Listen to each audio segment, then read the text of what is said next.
We are back with our second set of the day in the North American SCC qualifiers. This one, not a qualification game just yet, but we are moving a team one step closer. Unfortunately, that also means that one team is headed home after this set. A best of three with a whole lot of potential. My name is Dolson, a man who loves sending teams home, is with me here on desk.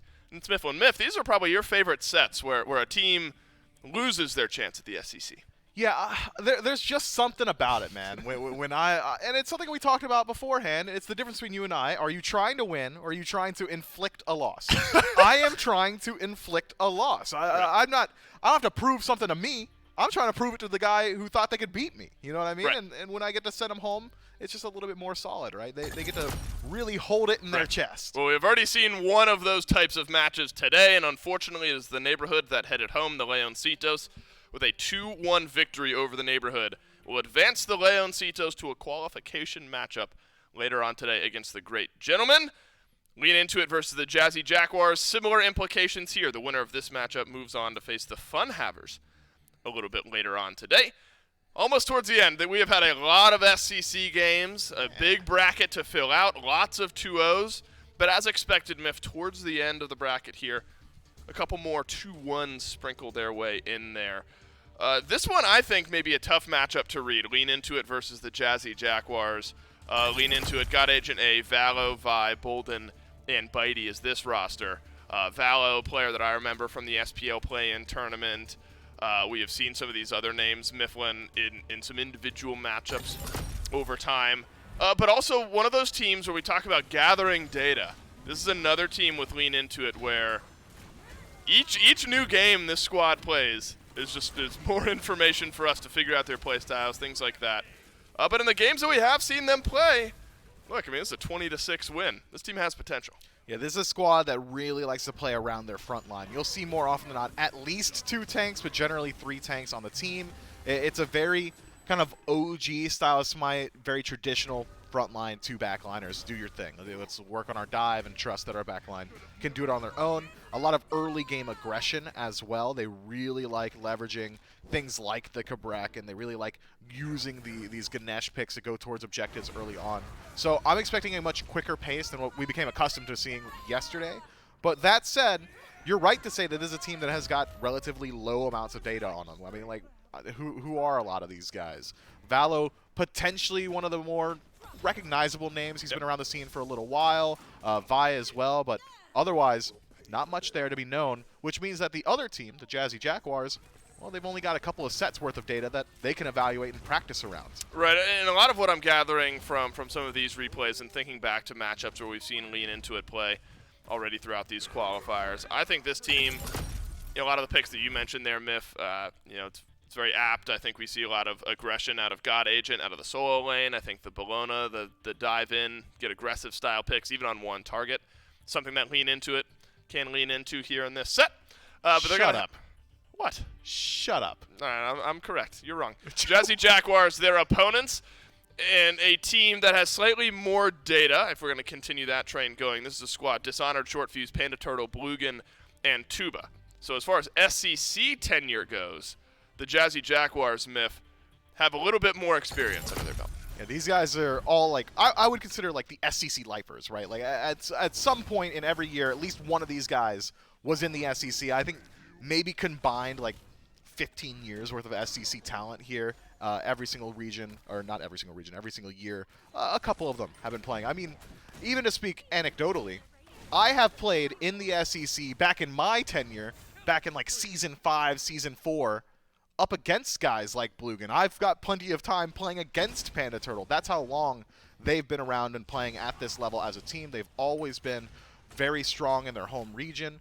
I expect great things from this squad. It's really another matchup of veteranship versus new talent, and these guys are all incredibly talented in their own right, but they've also got the added benefit of having played together for an incredibly long time. The Jazzy Jaguars, a clear favorite for me.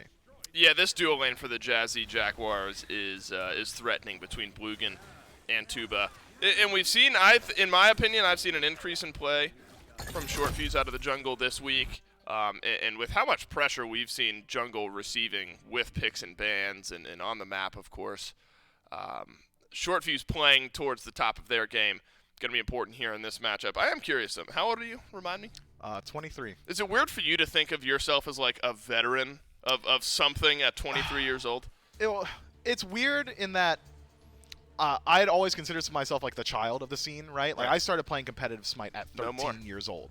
At 13 years old, that's when I started, about a decade. Yeah, that was my first ever team back in Season 0. I was the 4th seed, by the way. And now I'm looking around. Ven just had his birthday. He's SPL. He's younger than me. When did it happen? When did I become the old guy? Yeah, it's strange to me that Myth is a veteran of anything as well. Let's get into picks and bans for game number 1 between Lean Into It and the Jazzy Jaguars. Lean Into It in the first pick spot. And Myth, we already saw some baffled casters in our first set. Things like the emoji getting banned out in the first phase. That's not something we've seen a whole lot of this week. Bastet dropping down to 9th or 10th pick. That's not something we've seen a whole lot of this week. And I was talking to Trelly about this yesterday.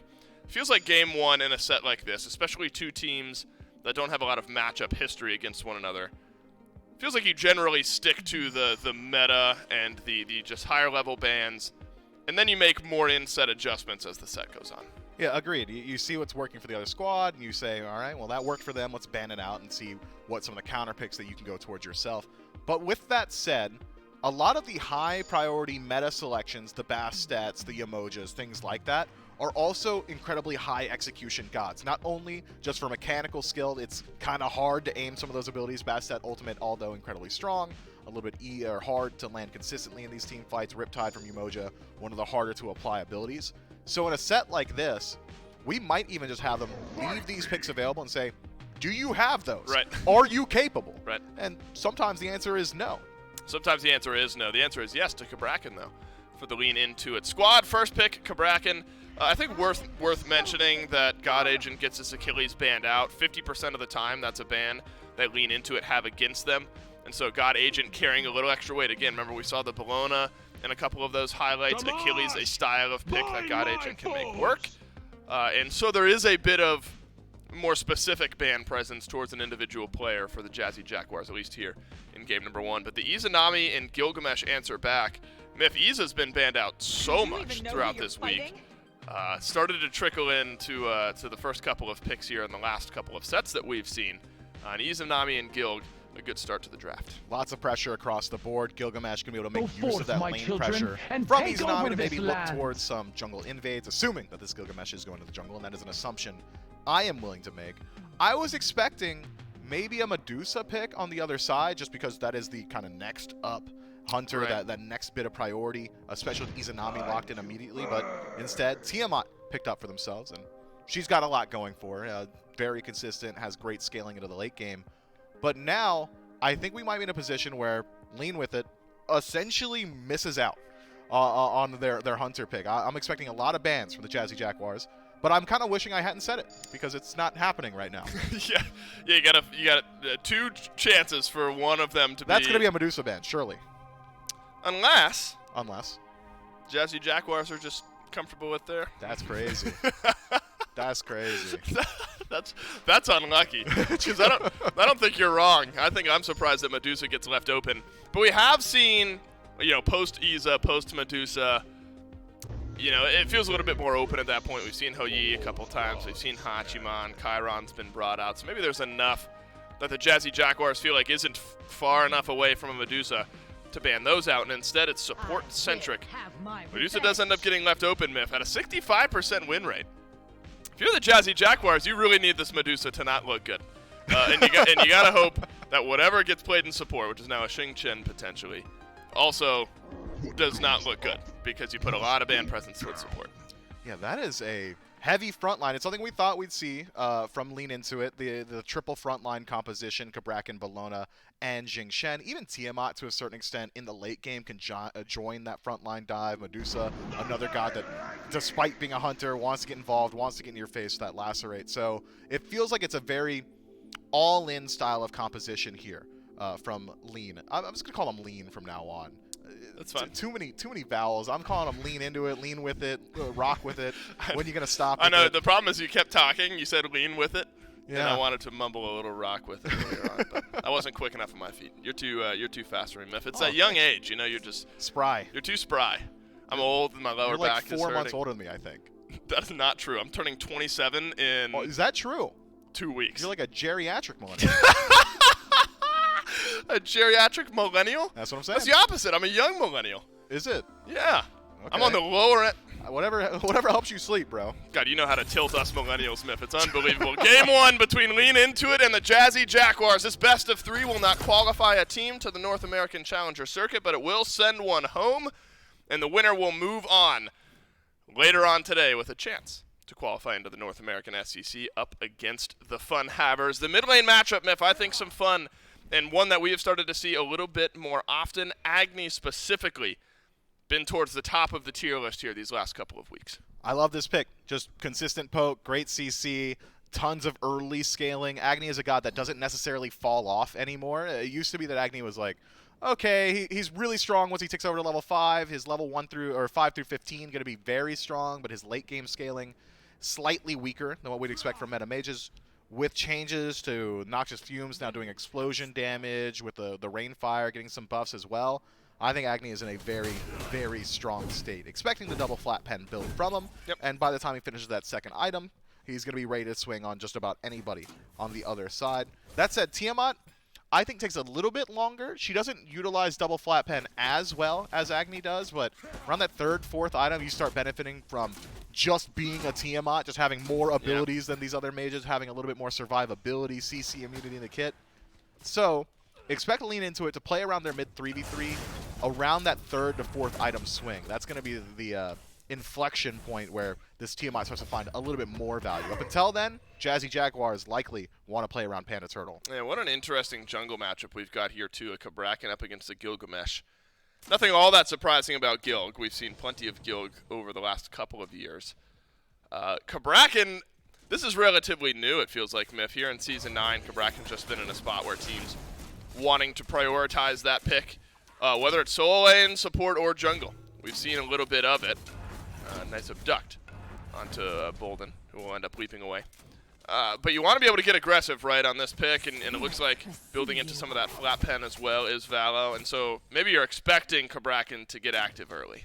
Yeah, he's strong for CC, but he doesn't get his damage potential until he finishes up like that fourth item. Once you have Polynomicon on Kabrakan jungle, you become the god of, hey, I'm going to walk in, I'm going to kill somebody, and I'm going to die, but the guy I kill is going to be a pretty high value, generally. I think Short Fuse, yeah, made it way behind that ward. Bolden with the double jump out will live, but Bitey loses the beads. And so, a root and abduct, something like that from Blugan would stick a little bit harder if Bitey ends up getting caught out by that. And so maybe, Myth, you call it a worthwhile rotation for Short Fuse. Yeah, forcing those beads is massive, especially the kill potential that Blugan's got with abduct. I don't think Panda Turtle has the Noxious Fumes just yet, so Valo just allowed to walk out of this one. Nearly gets caught before the blink gets off. Had that jump from Short Fuse connected, this Kabrakan would have been in some pretty deep trouble. Would. So, now Valo has to use the blink. Beads are off of Bitey. Early relic usage. More defensive from Lean Into It. The JAZZY Jaguars, they have eyes towards a red buff invade. This is the second red buff of the game. And Panda Turtle's going to rotate over, pick that one up for himself, and the JAZZY Jaguars continue their world tour. On over to the purple buff they go. As everywhere Short Fuses goes, turns into an invade, and now a purple buff gets taken down. A well worth it journey for Short Fuse on the left side of the map. That's partially the downside of Kabrakan coming into play. You have to use those tremors to finish off some of these buffs. That is a very mana-hungry ability, a very mana-hungry god, and, well, he was completely can't put up any defense around the red or purple, but at least in clearing his own jungle, gets back to even. Is that how slow Chalk makes you? When you're in both of them, yeah. So annoying. It's the worst. You also auto-attack slower. Yeah, that was ridiculous. God Agent couldn't do anything. I mean, I guess God Agent doesn't care. I got the blue buff. But my journey out was almost not worth how slow I was when I stole away the blue buff and had to walk away. So Dishonored on the Chalk. I think it's a good transition point here, Myth. Looks like building into some damage early. Had seen like Rune Forged first item on Chalk solo a couple of times. Dishonored's got something else in mind here with the Bluestone as well. You know, maybe his mindset is more early bullying, early damage. But God Agent seems to be doing just fine in this lane. Yeah, you're just going into Transcendence with this build for so Dishonored. stacking. Yeah, just stacking a little bit earlier. Short Fuse, he might go down. Whoa, my! on the stun. What? Was good from Panda Turtle. Short fuse. What? Yeah, we were inches away from first blood there, but short fuse will live on. And that would have been difficult if Vi gets first blood. What? I'm thinking if Vi gets first blood, that's going to be hard. You get this Tiamat online early, but instead Panda Turtle drops the nuke. What? And Vi heads back to base. Dude, Vi leaped in aggressive to try and finish off the kill into short fuse. Agreed. You do that every time. That dot not getting the kill probably lost out due to just the natural HP 5 that Gilgamesh gets from being a warrior. But sticking around with no leap up against an Agni who had already had 2 bombs available, probably not the greatest call, especially considering you're already hovering 50% HP. Maybe just thinking he's safe because he's got his ally nearby, but not the case. Agni can hit you from downtown. He's called an artillery mage for a reason. And that's going to allow Panda Turtle to go back, finish up the Spear of Desolation. Vi on the other side. The slightly cheaper option in the Divine Ruin, but you're likely getting both items anyway with the way that the mid lane builds have been going here recently. So at least you get some flat pen online either way.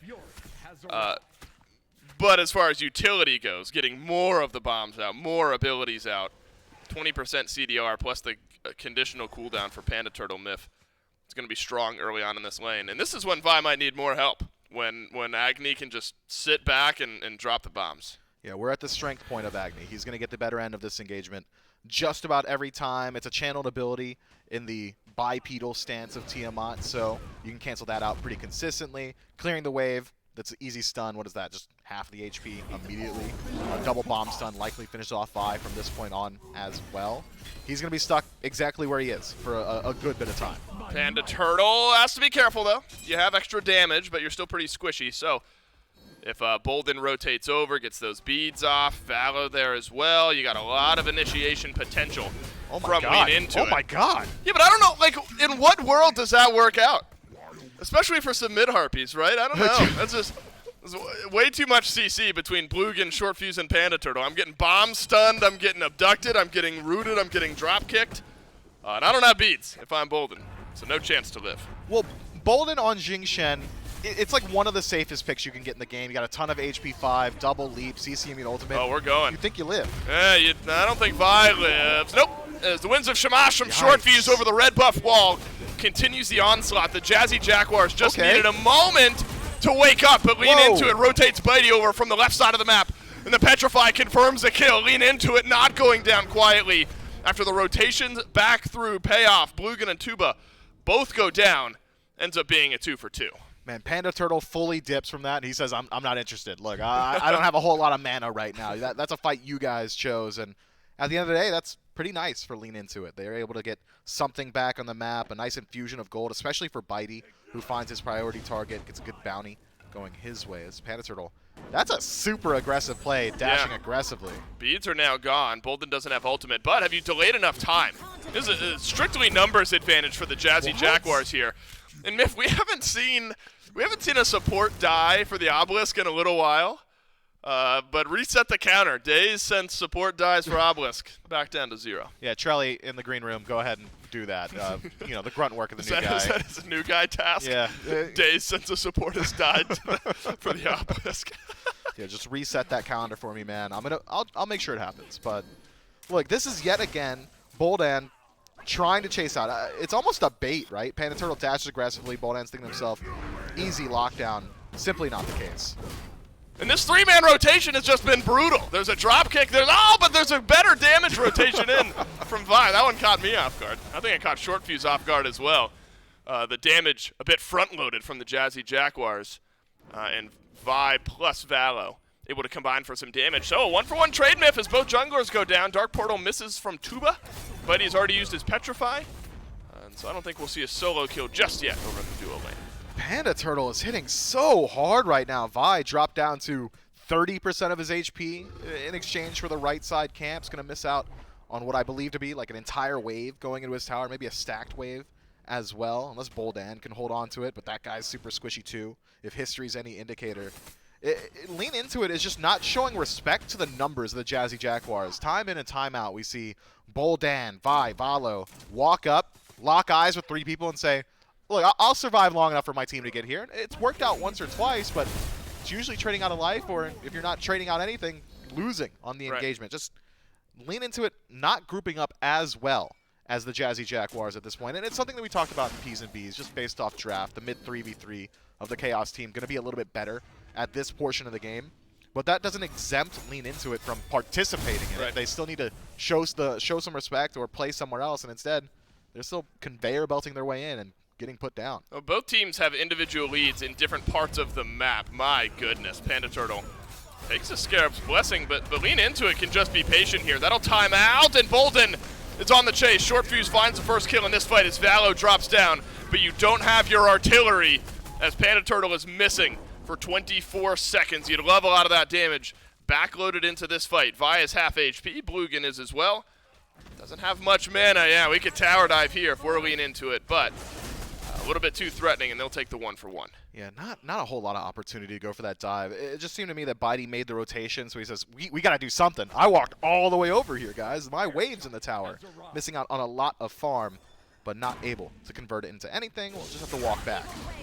Dark Portal down. That delays things for Tuba. Petrify finds the backline, but Short Fuse on the drop kick gets Bitey reload, desperately slithering away. The last auto attack is in, and Bitey is now out. First death of the game onto the Medusa. Should be a jump on over the wall, and Short Fuse will get out alive. Tuba playing with fire, but stays alive thanks to his jungler. That is the worst case scenario for Bitey. Makes a rotation, gets there a little bit too late to get involved, misses out on a wave, rotates back to his lane, thinks he can turn around a fight onto Tuba, loses his life and his beads, whereas Tuba maintains his beads and gets to clear another wave, steal the purple, and push one into Lean Into Its tower. That is 2 entire minutes that Bitey misses out on farming, and it's already reflected. 2 entire minutes spent doing nothing is going to give 2-level lead over to Tuba. They were dead even just a moment ago. They were. Panda Turtle slowed down a little bit by that initial that initial death over on the right side of the map, but completing not the Divine Ruin myth, but Spear of Deso and Spear of the Magus. Something we have seen a little bit of in the flat pen tree. Marking those targets just amplifies that damage so heavily. And so you got to watch out for Panda Turtle in these fights. And if you're Lean Into It, you got to keep finding ways to get into that backline. For Valo right now, feels like you need to have that blink up. If Panda Turtle's positioning properly, could be difficult for this Cabrakan to find the back.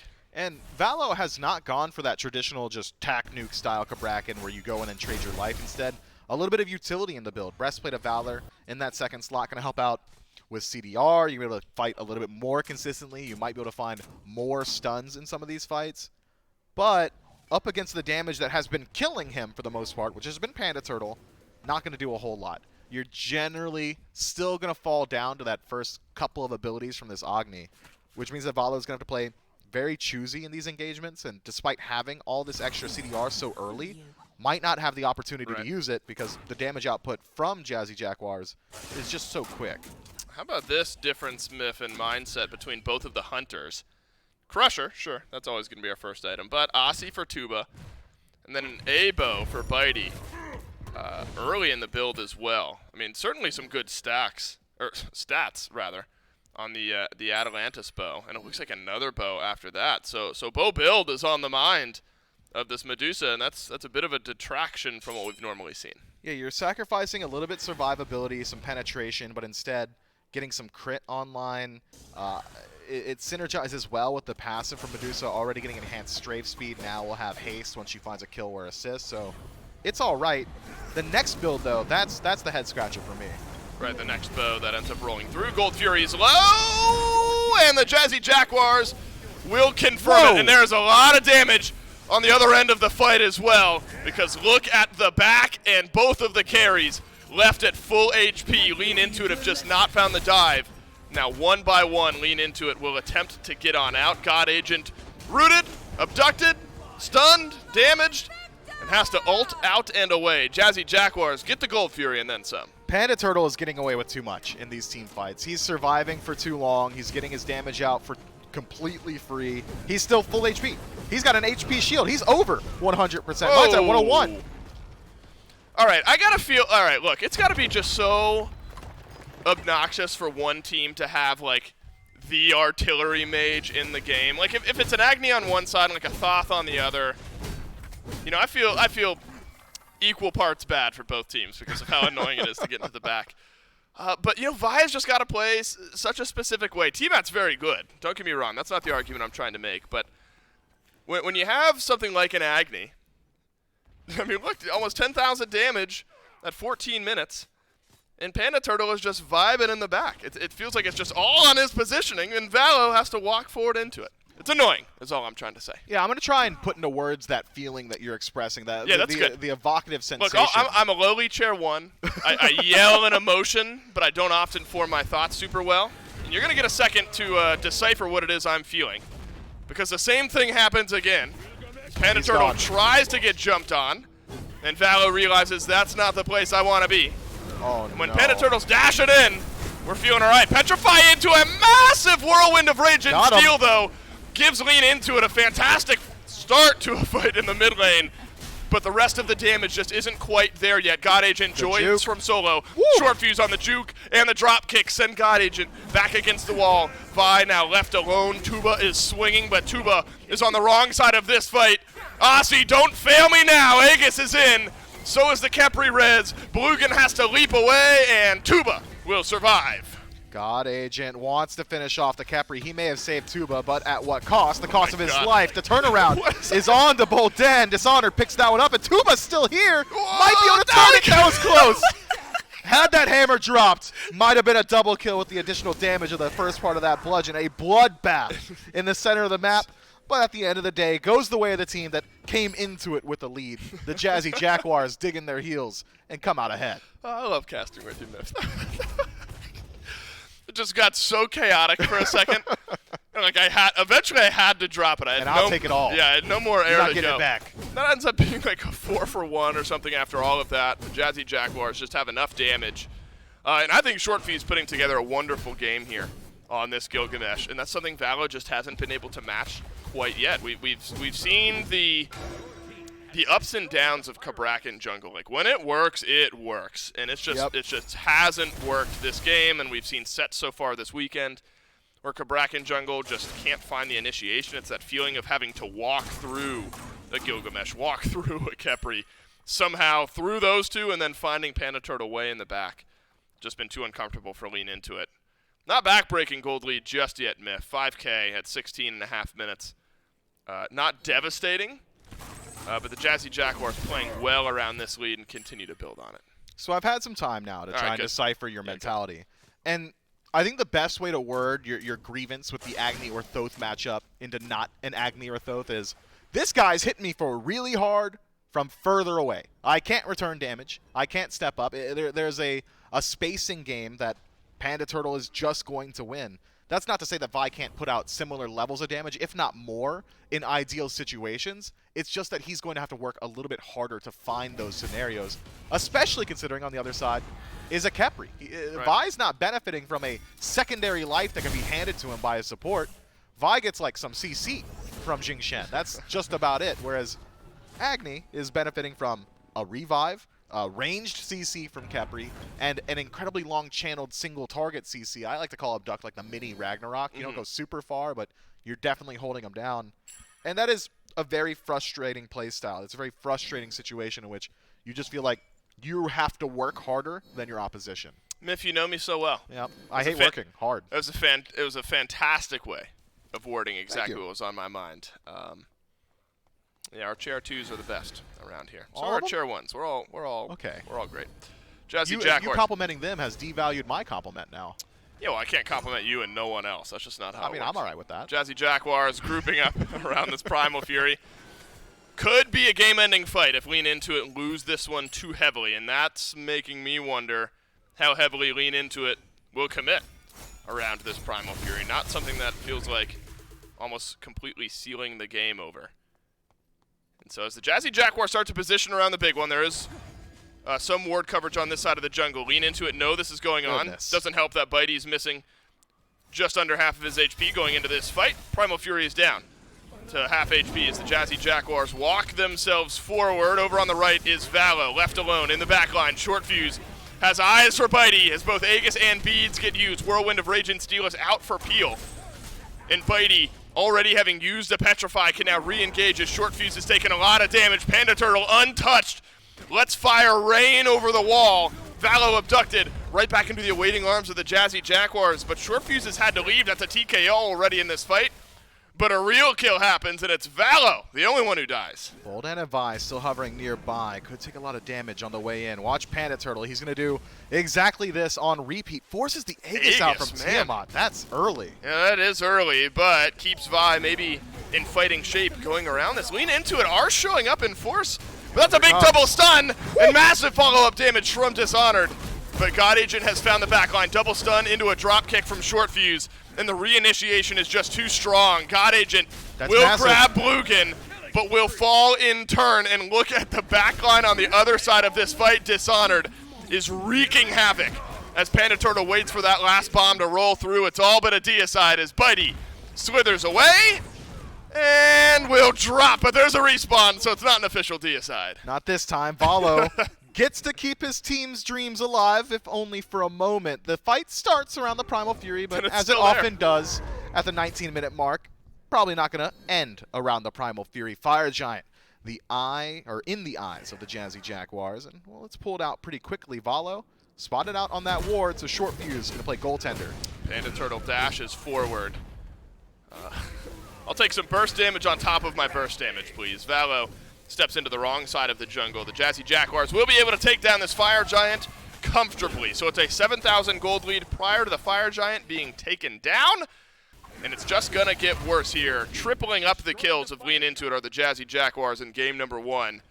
We seem to be in what could be the closing moments here, Miff. Fire Giant on all 5. Big gold leads, big experience leads. And Jazzy Jaguars on cruise control. But still so many towers to work through. Sure, they've got a massive... This game is certainly in the hands of the Jazzy Jaguars, right? Like, this is a game that you have to lose. It's not necessarily a game that Lean Into It can win, if that makes much sense. You got to fumble here in the Jazzy Jaguars position. But there are opportunities for... You said Jag. Understood. Lean Into It. There are opportunities for them to fight back, namely around these tier 2s, not necessarily tier 1s, because a Stiff Breeze would knock over both of them on the left and right sides of the map. Even the Pyromancer available, that's a little bit more gold for the Order team as well. And it's something that I touched on yesterday during the EU SCC sets. It's not necessarily whether or not you are capable of ending the game, it's how quickly you can do it. Because the longer a game goes, regardless of how dominant you feel, you are affording the enemy team more and more opportunities to make these miracle situations happen, to make these phenomenal plays happen. And with this slight bit of time that Lean Into It have been given so far, at least taking out a tier 2 tower, they take a neutral objective. That's a good deal of farm infused into them before they have to group up on their Phoenix. Keep going. They're trying to force backs then. They are. They did force Dishonored's back, Lean Into It, and Short Fuse is here as well. But the other 3 members of the Jazzy Jaguars continue their journey on the left side of the map. Lean Into It now might wish that they could channel backs, depending on how far this one goes. Panda Turtle, Tuba, and Blugan are here on left, alone with Bitey. And Lean Into It aren't going to win the fight over on the right either. You've lost someone on left. You lost your left side Phoenix. The back's being channeled, but it's only Bolden who will make it home. Valo destroyed by Short Fuse, and the Jazzy Jaguars, in a bit of a split push, will walk into the Titan room. Whirlwind of Rage and Steel doesn't do much. And Abduct will set up the deicide, and the Jazzy Jaguars take game 1. Yeah, divide and conquer kind of works out mainly when you are stronger than each individual part, right? If you think you can take a 3v3, do it. If you think you can take a 2v2, do it. Simply not the case there. Lean Into It, not in a position to force that type of play, and they pay for it dearly. But I gotta say, Dave, now looking at that Cabrakan build, I think I fundamentally disagree with that ideology. If you're taking Cabrakan into the jungle, be an assassin. Be that guy who can one-shot. He tried to double dip from behind these bruiser items. They don't do anything. Valo gets next to no value. I think started with, what, Spear of Deso. He's feeling himself there. He's like, yes. You were feeling good on the Deso. Didn't feel good for much of the rest of that game. Lean Into It fall handily in game number 1. Can the Jazzy Jaguars move on and send Lean Into It home in game 2? Well, you got to stick around and find out.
This one's convincing as the Jazzy Jaguars find themselves in the lead in the set, up 1-0. Not without a little bit of pushback, because Lean Into It didn't go quietly in the first few minutes of this game. Eventually, the power spikes just got there.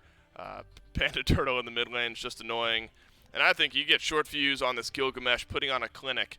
Game was always going to be difficult for Lean Into It to turn around down the stretch. And so, Miff, it is time for Lean Into It to get their feet underneath themselves, because game one, a hefty win for the Jazzy Jaguars. Yeah, you're right in who you highlighted. I think Short Fuse in particular, definitely one of the guys I want to highlight because he gets involved very early on in this game. And once he rotates into a lane, it's the best feeling in the world for a jungler. Rotates into duo, finds a kill, your duo starts bodying. You rotate into mid, find a kill, now your mid laner doesn't need your help anymore, you know what I mean? Generally, we'll see like a gank happen and there's like still essentially dead even in the lane. Not the case here for Short Fuse. This game, massive jungle gap in my mind. Frontline gap as well. Dishonored deserves every bit of praise because he's constantly exactly here on the back line of Lean Into It, surviving.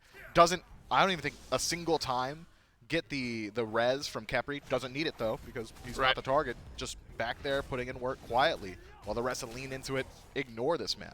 Yeah, it made life very easy for Bluga in this game. Did Dishonored and Short Fuse really. I feel like all those Khepri reses were pretty simple decisions for Blugan throughout a lot of these fights.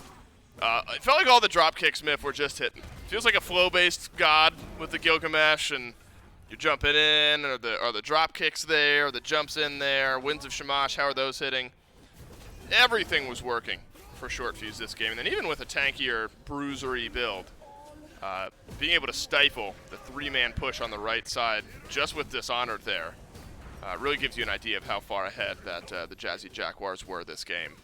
And so I agree with the replays we have here. The front line just felt so insurmountable for Lean Into It, and that, of course, opens up the back line to go 4-2 and 14 and 4-1 and 11, respectively. Ooh, I didn't even realize Mans was 10-1 and 8. That is too much from the Gilgamesh. And here's the thing. I talked about it briefly on the tail end of the cast.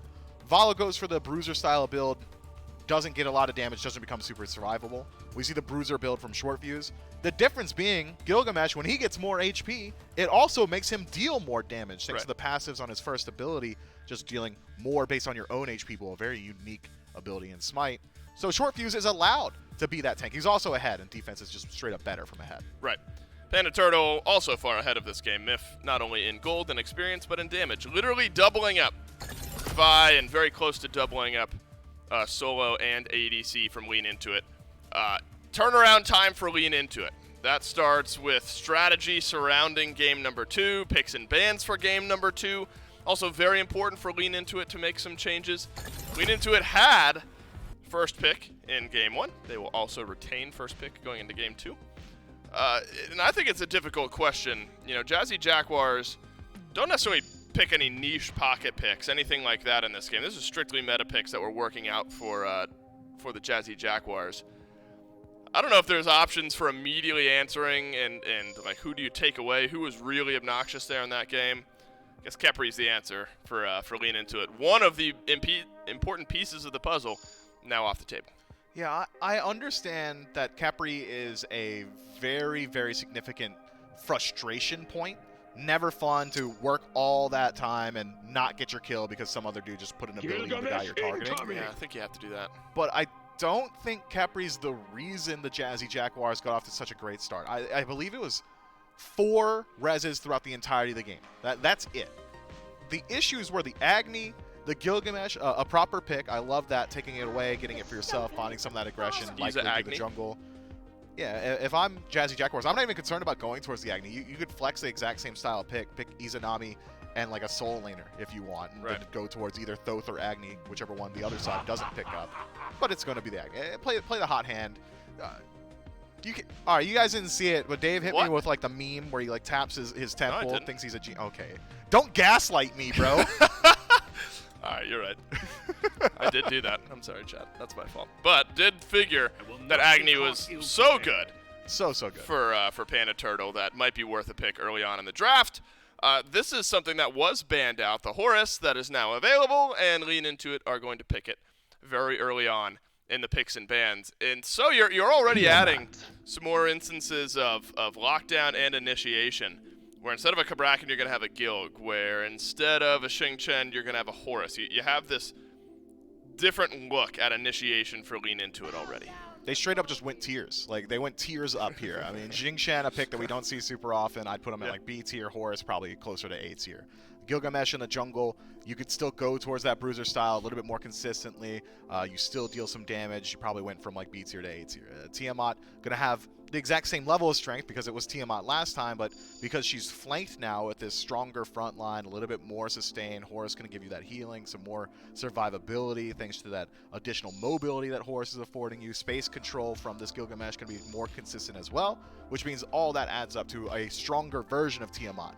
This is a much better top 3 selection. I like this a lot more for Lean Into It. I was wondering where Jazzy Jaguars would go with their support, because Kabrakan is gone, Ganesh is gone, Athena is gone, Ares is gone, Kepri and Fenrir are both gone. E-Set still an option, and it looks like E-Set will be the answer for the Jazzy Jaguars in support, with Daji already locked in for the jungle. Solo laner still needed for the Jazzy Jaguars. Wondering what the Jaguars are feeling here, the Tsukuyomi ban, despite Gilgamesh already being locked in. Certainly interesting, but we have seen Suku flexed around just a little bit. And how about this to end the draft? Amaterasu, that's not the surprising one. Apollo, a pick that we have not seen very often. He's like standard hunter, man. You look up hunter in the Smite dictionary and it's gonna be Apollo, except he's got a global. Like, that's about it. That's the only thing that makes him very dynamic on the map. And it's the ability to play that split push style that I think we saw Lean Into. That's one from you. Oh, come on. No. The only reason I'm doing that is because you yelled at me last time I did that. Oh, okay. So you did like the joke. Yeah, I think it's quality. All right. That's good to hear. So I think that's something they can lean into going forward, is the ability to split push on the map. Apollo is going to help out with that. Tiamat can split the map with the minions as well. So dynamic map play certainly there, but you're taking a hit to your team fight with an Apollo. And you're talking about, potential versus kinetic energy here in game number 2. There's big potential energy for Lean Into It to make plays all over the map, and it's got to happen in game 2 and game 3. You need to win 2 straight to avoid being knocked out of the SCC qualifiers, whereas the Jazzy Jaguars, they can win this one, move on, or they can win game number 3 and move on. But a couple important pieces of the puzzle still remain here, Myth, and it's Panda Turtle on the Agni, Tuba on the Izanami. Are you feeling more comfortable with Lean Into Its ability to get to that Agni, to get to that Izanami, based on some of the draft changes?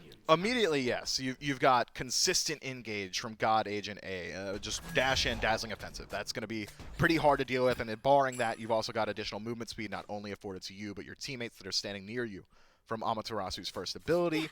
Valo should have a much easier time. We saw all the time in game 1, Short Fuse would leap in, couldn't quite lock onto a target, throws out the Winds of Shamash at max range, and that slow was just enough to finish off whoever it was he was chasing out. That's going to be doubly applicable against something like an Agni who's only got the standardized dash.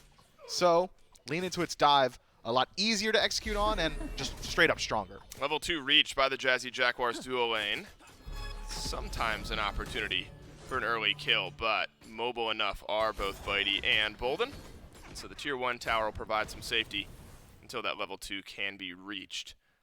E-Set support, I'm very curious how this will look here for Blugan. Obviously plenty of lockdown, silence, and stunning with the Spirit Ball for damage setup. Circle protection will have its value as well. A lot of this, I think, to be expected in this lane. Bitey and Bolden going to have to make use of that mobility to stay safe up against Blugan. Yeah, I'm going to go ahead and get ahead of this before this E-Set support yet again ruins every single casual queue in Smite. Make sure E-Set supports the world that you are maxing Dispel Magic first. It is so consistent and engaged tool. Blugan will make use of that right now. Silence onto Valo. It's a 4 versus 3, but it's Lean Into It who've got the damage, or do they? Bolden finds the first. Short Fuse with the second. But it is a Jazzy Jaguars looking not very healthy. Double stun on the other side of this fight as Tuba is full HP. Bitey will finish off a kill for the double. Now Tuba is alone with Bolden and Vi. Lean Into It, walk into the Jazzy Jaguars side of the jungle, and they will leave with at least 3 kills. Body block, fantastic. But the respawns are in as well, Myth. You gotta finish off this kill quickly. Tuba now invisible. Vi nearly connects the auto attack to knock him out of that stealth, but Short Fuse had already made the return, as had Blugan on the other side, and maybe some turnaround potential here. That's a lot of damage. Vi can't get out of this one. Short Fuse dies, respawns, walks into the same fight, and evens up the kills. A dash in from Panda Turtle, a stun from Panda Turtle, a knockup from Bolden slows this down. Body blocked. And the tick damage won't be there. Bitey has the Archer minion got him. Unbelievable as Bitey rotates over from the duo lane. And that's the 4th kill in the game for Lean Into It. 7 kills in 2.5 minutes. So Lean Into It is ahead in gold. Should have a slight experience lead as well. You have 500 both ways. That's a win for them. But I'm waiting to see how that's reflected on the map, because instead of going back towards lane, Bitey forced to rotate towards mid to turn around that 2nd kill onto Short Fuse. So where does that leave Tuba in the experience department? Seems like he took a roundabout path back to his own lane as well. So entire level leader, about a half level lead for this Apollo in the lane. That's 3 kills for Apollo. Yeah, that's great. That's a great start. Lean Into It. They should play around Bitey from here on out, which is a little bit of a double-edged sword. You don't generally want to play around your global. It's similar to when you have an Athena on your team. You want to play on the opposite side of the map, so you can force scenarios where you just get out-rotated, turn a 5v5 or a 4v4 into a 5v4 just by having that global presence. But play around your hot hand, and right now, that's Bitey. Bitey takes a silence and a stun. And a nice dash out from Tuba makes this a lopsided trade. Bitey will receive a little sustain, but there are no potions, so Bolden's just going to have to use the Horus Healing in kit to keep Bitey in a safe spot. Level 5 is marked, though, by Bitey. And so I think that's a good point, Miff, where of course you want your 3-kill Apollo with an early level lead to be impactful in these fights. And that's something that JAZZY Jaguars just might, you might not be able to say no to, just because of the way Bitey is going to rotate in with that global pressure. Bolden close to reaching level 5 as well. And JAZZY Jaguars are going to now have to think about this double global pressure that they haven't had to in the first 4 minutes of the game. Elsewhere on the map, though, a couple kills did go into Short Fuse's back pocket. So the JAZZY Miff off to a good start. She is. Already has the Crusher finish, so significant power spike there. We've already seen what the damage output looks like onto the likes of Vi. This Tiamat got obliterated by a level 3 heavy mace JAZZY, so got to think now that Short Fuse has got a couple more levels and some more damage, and the kit should be able to consistently turn around some of these engagements. That said, Valo, dead even. I think that's the quest item in that 2nd slot. No way he just doesn't finish his mace. Still going to have a lot of damage output. Still playing Gilgamesh. Would love to get involved. Has beads in the 1st slot, though. Forced out by this JAZZY selection. So going to be harder for him on this Gilgamesh to get involved than it was for Short Fuse last time around, who was allowed to go towards that blink. That said, I hadn't realized this. I don't think Lean Into It used a single relic during that whole skirmish throughout the early. Tuba just recently gets his beads back. I was kind of using him as the barometer to see all the relic timers, and everything was still up for Lean Into It. So good opportunity to fight lost the solo laner or the mid laner for the Scarabs? Who? What did you just say? You're using Tuba as a what? Barometer? Yeah, mid laner for the Scarabs. Oh, shut your mouth, dude. You are reaching so hard, bro. Yeah, I gotta light a little fire, Miff. We gotta spark things here. His name's Boronic, dude. There's a Boro. No, you're right. You're right. The more you describe it, the better it gets for me. That's great. Just keep thinking about it. JAZZY Jaguars, a team that not shying away from fighting into moments like this. But again, it's about Lean Into It and their ability to use the pressure in the lanes that they've added it in so far. And you're right, Miff. Jotun's Wrath ends up being completed here by Valo, but mid lane under a little pressure. Panda Turtle will dash away. And I like this Horus pick. And we'll see if I still like it after this fight. Stun out from Panda Turtle. Palau no good. Circle protection down. And Bolden will not re-engage with the Horus ultimate. So Miff, too, the big team fighting ultimate's now gone for the JAZZY Jaguars. No Palau. And no circle of protection. Oh my god. So, yeah, outside of layering the damage, the team fight mitigated for the JAZZY Jaguars for the next couple minutes. Yeah, this is the point in the game where Panda Turtle is going to continually do this, right? He's already got more CDR thanks to Spear of Deathos, Sands of Time, so Rainfire going to be up very often. It's a low commitment ability because each shot of Rainfire only costs 10 mana, each 30 mana to shoot off all 3, and you've already got enough MP5 in your kit that you don't have to concern yourself with it. Tiamat. It will steal away those oracles, but even then, Panda Turtle needs to be addressed. Whoa, short fuse avoids the drop kick, but the winds of Shamash go down, and there's not enough. If Palau is there, think about Palau getting forced out a minute ago. That's likely a kill for short fuse, pending some skill shots connecting. Bolden blinks forward, silence out from God Agent. The short fuse has to re-initiate on to his own teammate, stun out from the dazzling offensive, but it's answered by Blugan on his rotation back through. The first bit of impact of the game we've seen the solo laners have so far, and Dishonored not able to match that of God Agent. One more kill over to lean into it. Dishonored actually makes a pretty smart play there. He's hedging his bets. He early cancels the Colossal Fury, says, okay, I'm losing range here. I'm not able to connect too many more auto attacks, but if I leave this form, I might be able to finish the kill onto God Agent with my second ability, or maybe Umbrella Ring or something like that. But God Agent gets his dash back up, so you lose out on the ability to continue the fight. Dishonored forced to disengage, and that's the end of it. Short Fuse just loses his in exchange. But I'm surprised that Panda Turtle doesn't try and match that rotation. That was a pretty long fight on the right side of the map. Vi gets there in time. Vi confirms the kill, and Panda Turtle was just chilling in mid, clearing out those waves. Maintains even with his lane opponent, but his team's not loving that. Oh my god, the Panda Turtle with one burst from Vi loses half of his health. Palau is out. One chain is good. That's on Valo, but look at the pressure from Bitey. It's prevented from Panda Turtle walking back into the mid lane despite a good initiation from the JAZZY Jaguars, but it is a one pick and out. JAZZY Jaguars find a clean one. Valo headed back to base. This has been a contentious game so far, man. I'm 9 nervous. kills in as many minutes, but gold experience, where's largely equalized. I think experience, for the most part, going to be around 0, as is gold. This is a game of a lot of swings and not a lot of wins for either side. Despite leaning into it and having the kill advantage, haven't been able to do much with it. Mid camps have been getting traded out pretty consistently. When there are fights, the fights take so long that it's really just slowing down both teams' farm because they're fighting in the jungle with nothing up around them. Neither squad able to find their footing just yet, but slight experience differences on the map. You've got a lead in solo for lean into it, but you've got a lead in mid for JAZZY Jaguars, and Agni was doing a lot for them in the first game. I think can continue to do so here in game 2. Hitting a power spike very shortly. We've already seen that his poke is very hard to deal with, but the survivability of lean into its draft is getting them through a lot of these engagements, specifically around Bolden. I think he's having a much better game this time around. Valo surviving a little bit more consistently as well, and that's really helping out. It's a trickle effect. Now Vi has been having a better game by extension. Yeah, it's a good point bringing up the power spike myth, I think, for Panda Turtle is when that Spear of the Magus followed up Spear of Desolation, that this Agni really connected for damage. As if already wasn't connecting for damage. Vi loses half of the Tiamat HP bar. Both mid laners in a strong spot, though, up to this point. Divine Ruin for Vi into 2 tiers of the next flat pen item. So they're both in a very similar spot here. But I think we got a good glimpse, Myth, at how this Apollo can disrupt the JAZZY Jaguars team fight. In that last engagement, where it was a good initiation from Short Fuse, and it feels like you just need Panda Turtle to be able to step forward and drop all that damage from a range.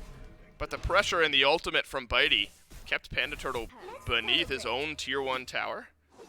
And so that's sort of the microscope moment, the magnifying glass on maybe how Bitey can keep making life difficult for the JAZZY Jaguars mid. But it's a high commitment rotation. You rotate to force out a fight.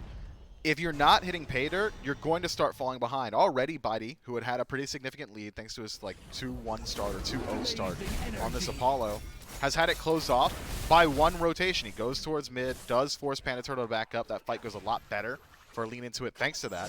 But Tuba closes that gap completely. Now Crusher, Aussie finished up. It's the exact same builds we saw last time around. So if Bitey gets lucky in lane, the 1v1 goes his way. If he doesn't get lucky, it's going to go to Tuba. Just that's the nature of having crit this early in your build.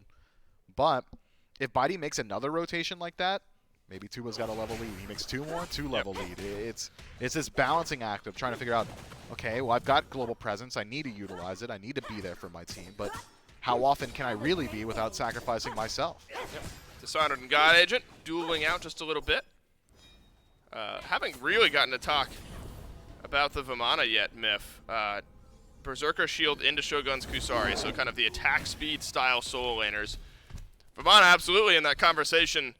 Hasn't seen the presence yet that the Amaterasu or the Bologna have had.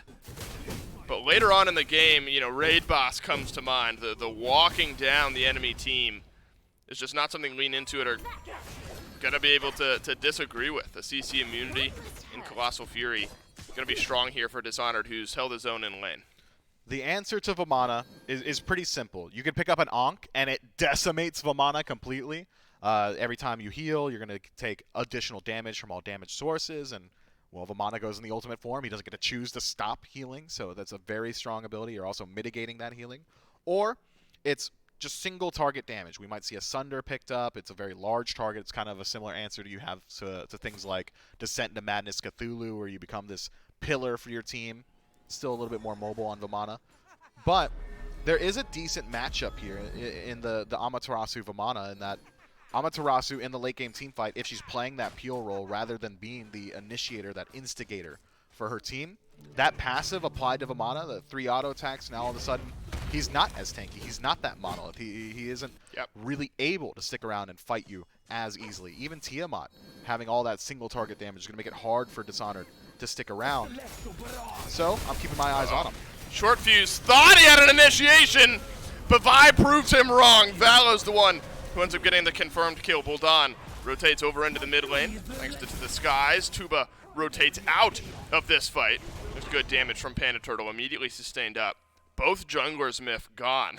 And both junglers having a hard game. 3 and 4 for Short Fuse, 1 and 3 for Valo.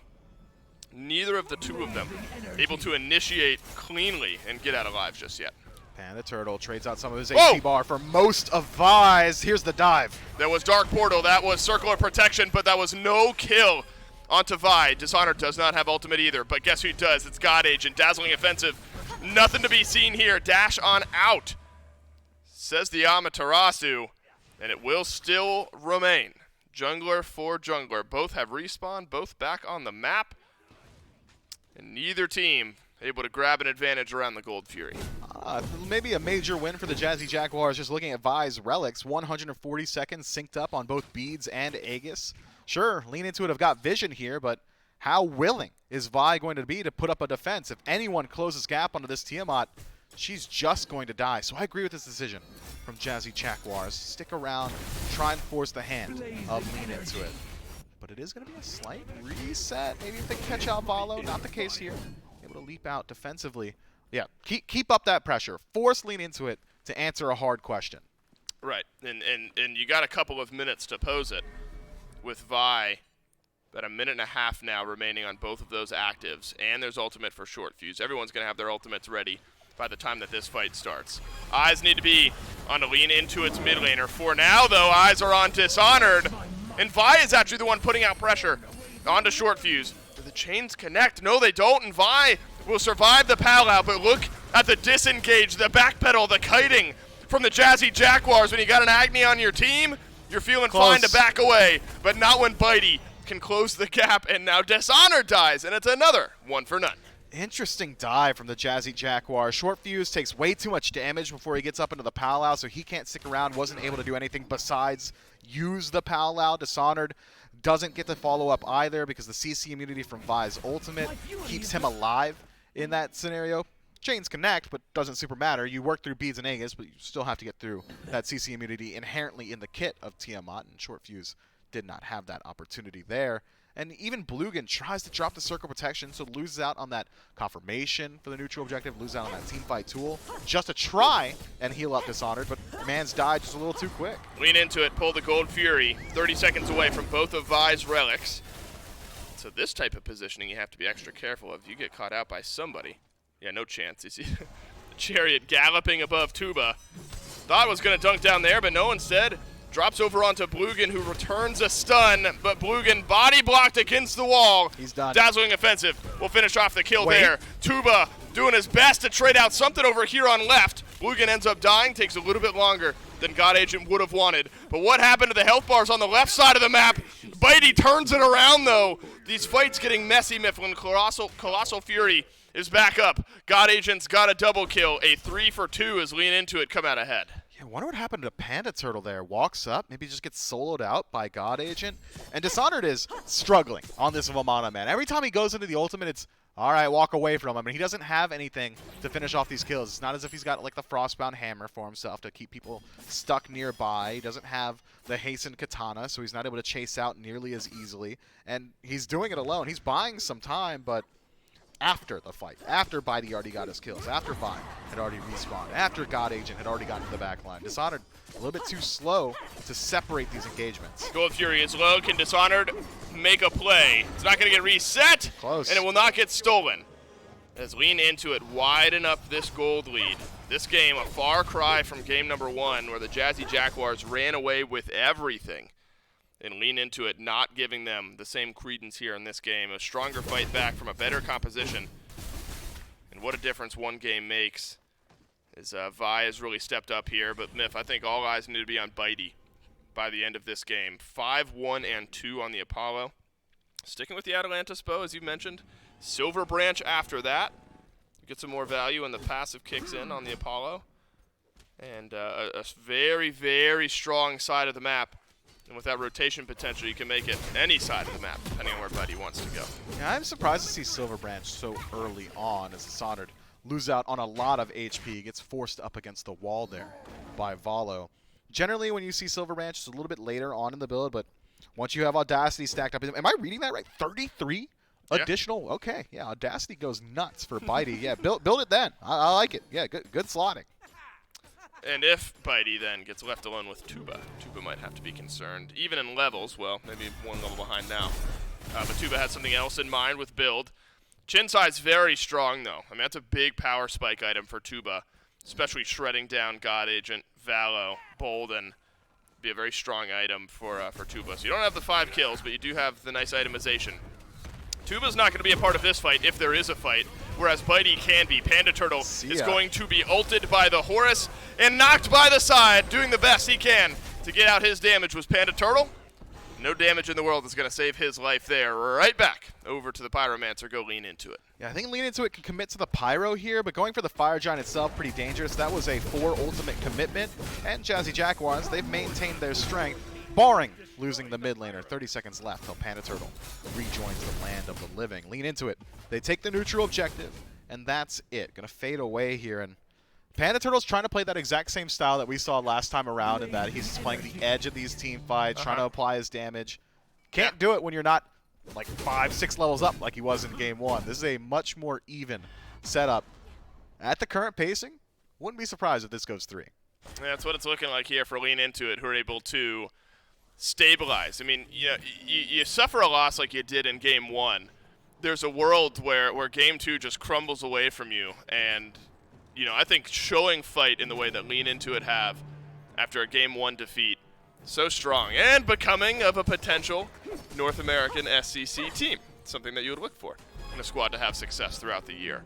Still a game to close out here, though. This gold lead, far from insurmountable, especially not with the composition that the Jazzy Jaguars have, but don't quite have the same strength that they did in game number 1. Panda Turtle, you mentioned Myth, just not been able to get comfortable this game. Both mid laners go double flat pen into some percent pen. Charon's Coin on one side for Vi, Obsidian Shard for Panda Turtle on the other. Big power spike for both, but immediately on the map, that Lost Artifact tree, 2 tiers in that for Vi, so an immediate item advantage as far as net worth goes. 6 or so hundred gold, makes some sense, is how far ahead Vi is over Panda Turtle. But it really is, as long as Lean Into It, Myth, you feel like can continue to find these initiations. Jazzy Jaguars have had a hard time answering.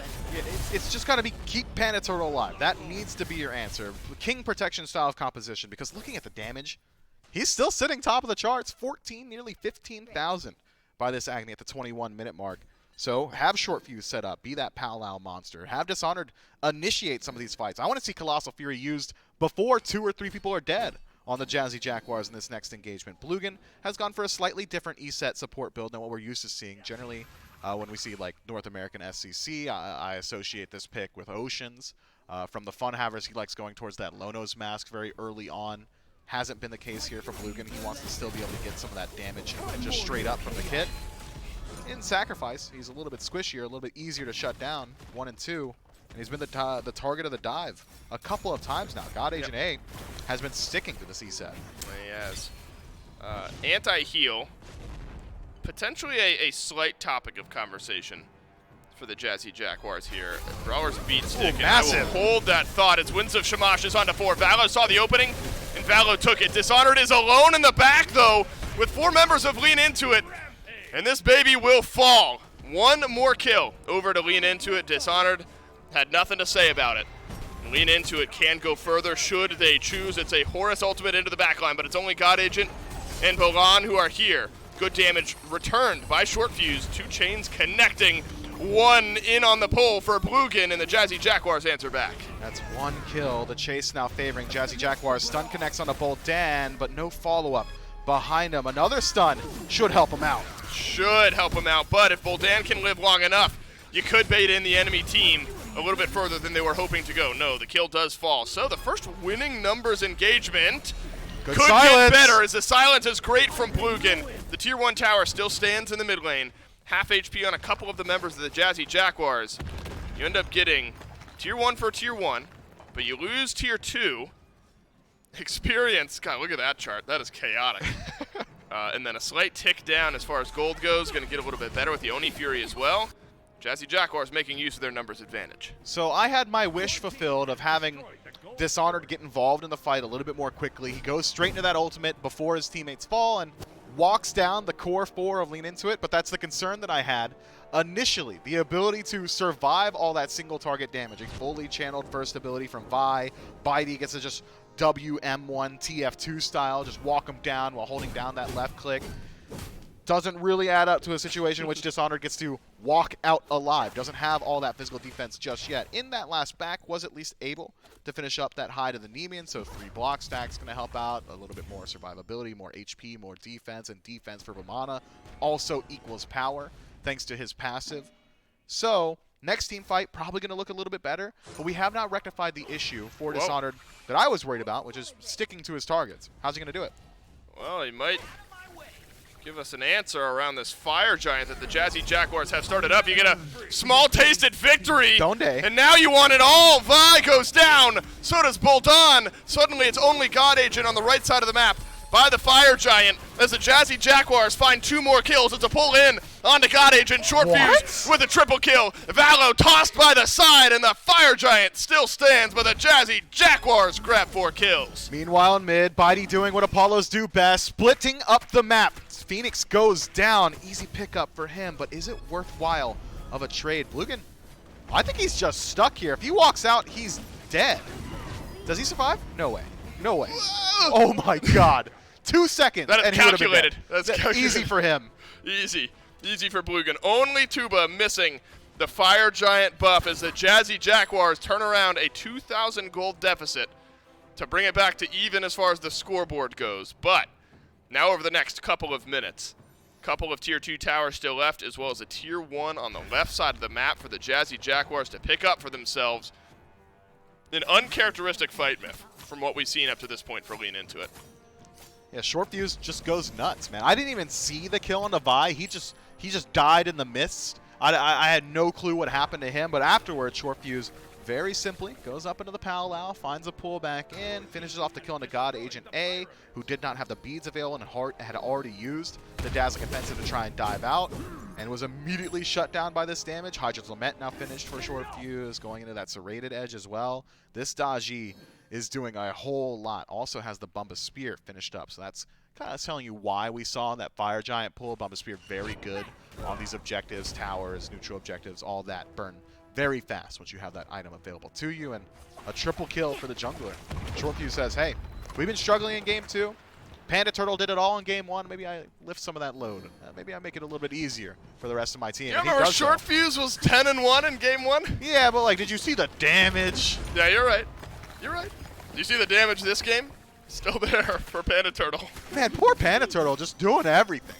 I mean, 2, 3, and 8 for Panda Turtle, and you're still just about at 20,000 damage. He's doing doubling up Vi with almost the same KDA. Yep. Agni might just be good. I think so. I think Agni might just be good. And you got to give shout-outs to Tuba as well. Just a couple thousand damage behind. And with Dishonored and the difficulty that Dishonored has faced so far this game, and the damage has really caught up there with the Vamana. This is scary. Very impressive as a Trying to count them. Yeah, it's all 5 of lean into it.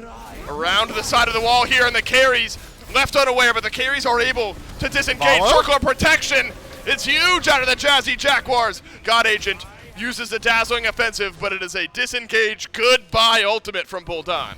Fully committed, we're lean into it, and all it had to be was a beads disengage for Tuba. Drops the temporal, dashes out, and then all that damage rains in from behind him. Panda Turtle finds, what was that, like a 3-man stun, puts 4,000 more damage on his chart. That's wild. Can they end Myth? They might be able to end this game if they can grab a kill in the mid lane. Moss. The mid lane Phoenix gone. The Jazzy Jaguars brushing lean into it to the side. This one will likely end in a 2-0 unless Vi can make a miracle play happen. No, a stun will wag its finger in the face of that opportunity. Jazzy Jaguars put down lean into it and get the 2-0.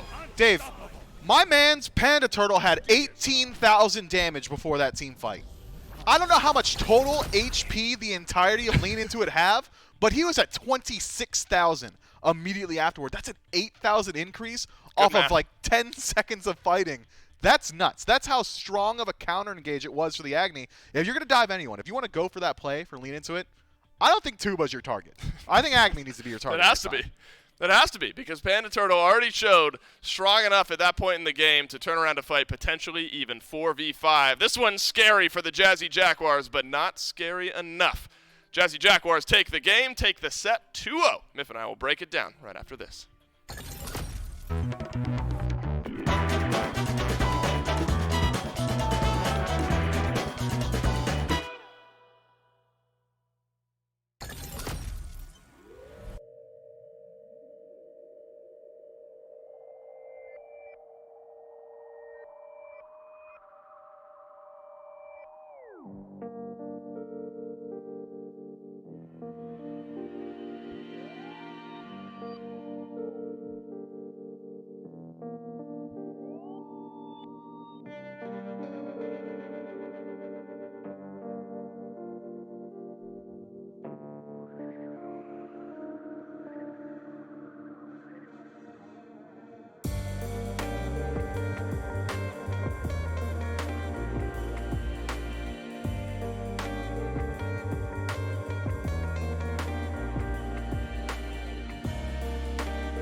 Jazzy Jaguars move themselves one step closer to qualifying to the North American SEC, and unfortunately that means Lean Into It is headed on home. And each day that passes is one step closer to Season 9 of the Smite Pro League. And if you are not caught up on gear, I have good and bad news for you. You can head to shop.smiteproleague.com right now. This is the good. For a Smite Pro League update in your wardrobe. This is the good news. Yeah, that's good news. And there's a sale going on as well. Also good news. That's awesome. Bad news is today's your last day to go in and grab it. So time is of the essence. Shop.smiteproleague.com for all your SPL gear on discount. So make sure to head on over there and get yourself ready for the Smite Pro League. Remember that kickoff tournament starting in next week, like 4 days, and then a week after that, the SPL officially starts 2 weeks. Just around the corner. But we got to break this one down here, Miff. Jazzy Jaguars slowed down in the early game, and maybe Lean Into It sped up. You know, we'll give Lean Into It the benefit of the doubt here. That's a better-looking draft from that squad, a better-looking early game from Lean Into It, but Jazzy Jaguars bought their time. They did. Jazzy Jaguars really were just waiting for that inflection point, that thing I'm talking about where Agni just sets up a lot of damage, and it eventually came, right? I mean, 8,000 in like 10 seconds, and I'm still reeling from that very last team fight, but I do want to give credit to Lean Into It before we send them home, as I am apt to do. It's my favorite part of the day. They played very well in Game 2. The adaptations came through very quickly. Yep. And Lean Into It had control of this game up to what felt like 20 minutes in. And even think about some of the fights that we saw before this game turned around. This is a 3,000 gold lead or so, and Lean Into It are sieging a Tier 2 tower. They're setting up for later on in the game. But Short Fuse finally connected a big ultimate with this JAZZY and turns this fight around, starts to push it back. And it's one thing, you know, Miff, if like just God Agent dies, but what if it's just him and Boldan? Also gets jumped on. I still think that's like all right. Uh-huh. But then you lose a Tier 1 after that. They rotate to Fire Giant, and this was a big turning point in the game. Yeah, just 1-2 picks really throws Lean Into It off balance, and that's when kind of the newer style of teams, these guys who haven't played competitively for a whole lot of the time, start to struggle and try to figure out how to reestablish their footing. How do we get back into it? How do we not conveyor belt our way in there? Because you see Fire Giant, you look at the top of your screen, you're saying to yourself, well, we're still up a whole lot of gold. We should be able to fight. Not the case when you're not at full strength. It's very easy then for Short Fuse, who had been largely limited for the first portion of the game, to do exactly this, find a triple kill. When you don't have 5 people fully aware of the JAZZY that is diving into your backline, it's easier. Every one person that is gone makes it that much easier for Short Fuse to do things like that. That ends up being back-to-back, nearly ends up being back-to-back double-digit kill games for Short Fuse. It was 10-1 in Game 1 on the Gilgamesh, 9-4. And that's a huge, you're right there, Miff. It's a big turnaround. At one point in this game, Short Fuse was 2-4, and then 7 straight kills to end this game at 9-4. But the damage shoutouts still have to be there for Panda Turtle. Mid-diff. 26,000 damage. That is good for doubling up and then some on Vi. More damage than both of the carries combined. And so when you have an Agni, whether you're confirming the kills or not, doubling up plus extra on anyone's damage is just a massive advantage. Yeah, you did more than both of the carries combined, plus like another like 4K, right? Like and that's surprising given how strong Buddy was. He had Remember early on in this game? He had a strong early game, but he didn't turn it into much in the mid. There was like one dive where he forces Panda Turtle to back up into his Tier 1 tower, but outside of that, I didn't see too many Apollo ultimates. It was the Phoenix Siege that went well for him, but not a whole lot of team fighting. Jazzy Jaguars just needed to buy their time in this one. That's exactly what they've done in the tournament as well. We are officially down to 2 more sets. Real simple from this point on, Miff. Very simple. Even you can understand it. Jazzy Jaguars. Okay. I don't know why I just gave you just got astray. Jazzy Jaguars versus the Fun Havers. Guess what? The winner of that one goes on to the North American SEC. Leoncitos, great gentlemen. Guess what? The winner of that one goes on to the North American SEC. Those matches will be played in reverse order of how I just set them up. Coming up next, Great Gentlemen versus Leoncitos, and then to end the day, Fun Havers versus the Jazzy Jaguars. Are you casting either of those two, Miff? Yeah, I'm taking Fun Havers with the Jazzy Jays. Okay, see, so I don't. You might be biased, so I'll ask your opinion on the next one. Where's the bias coming from? I guess if I asked you who you thought was going to win that one, that's not biased. But Yeah. I am going to then get your thoughts anyway. It just works out. You're not casting this next one. You can speak your mind freely. Great Gentlemen Can't wait. versus Leoncitos for the North American SEC. Who do you give your edge to? I got to give it to the Leoncitos, man. Just tit for tat, piece for piece, pound for pound. I feel like they've got more mechanical talent. They've got more veteranship. We're not exempt from upsets, but they're called upsets for a reason. I'm giving heavy favor to the Leoncitos. So biased. Good thing you're not casting this next Jesus. set. Leoncitos versus the Great Gentlemen for a spot in the North American SEC. Coming up next.